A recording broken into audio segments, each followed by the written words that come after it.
আপুনি বাৰু অৰুণাচলৰ নামচাইত থকা গোল্ডেন পাগোডা চামচাম বুলি ভাবি আছে নেকি? তেনেহ'লে এইটো ব্লগ আপোনালোকৰ বাবে। হেল্ল' এভৰিৱান, মই প্ৰীতিস্মিতা নিৰ্ভী আৰু মোৰ অন্য এটা ব্লগলৈ আপোনালোক সকলোকে স্বাগতম জনাইছোঁ।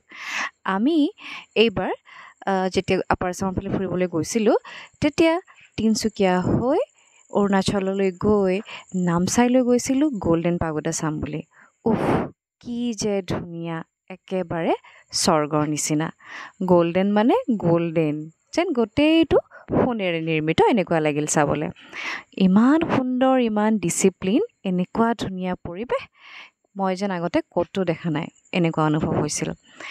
আৰু কেতিয়াবা মন যায় নহয়, একেবাৰে যান জঁটৰ পৰা আঁতৰত, ব্যস্ত জীৱনৰ পৰা আঁতৰত অকণমান শান্তি যেন ক'ৰবাত পাম, অকণমান শান্তি যেন বহিম, কথা ক'ম, ফুৰিম, এনজয় কৰিম।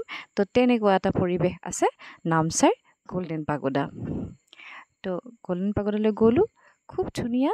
নিৰ্ভী, মই আৰু লগতে মোৰ লগত যোৱা বা ভিন্দু, আমি সকলোৱে খুব ধুনীয়াকৈ উপভোগ কৰিলোঁ।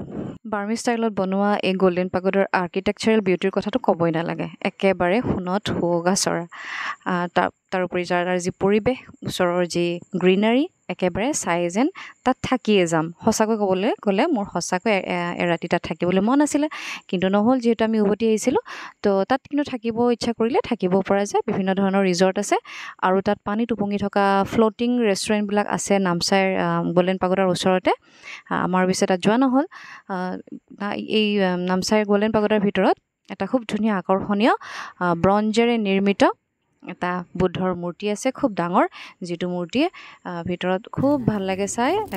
বুদ্ধৰ মূৰ্তিৰ বাহিৰত বহি থকা বুদ্ধিষ্ট মানুহগৰাকীয়ে নিৰ্ভীৰ হাতত আৰু ডিঙিত জাপ পিন্ধাই দিছিলে, খুব ধুনীয়াকৈ তাইও কিন্তু বান্ধিছে, অকণো দিগদাৰি কৰা নাই। নিৰ্ভীয়ে যে সময়ে সময়ে বহুত আচৰিত কৰি দিয়ে আমাক, ইমান ধুনীয়াকৈ থাকে কেতিয়াবা, কিন্তু ঘৰত একেবাৰে মহাদুষ্ট।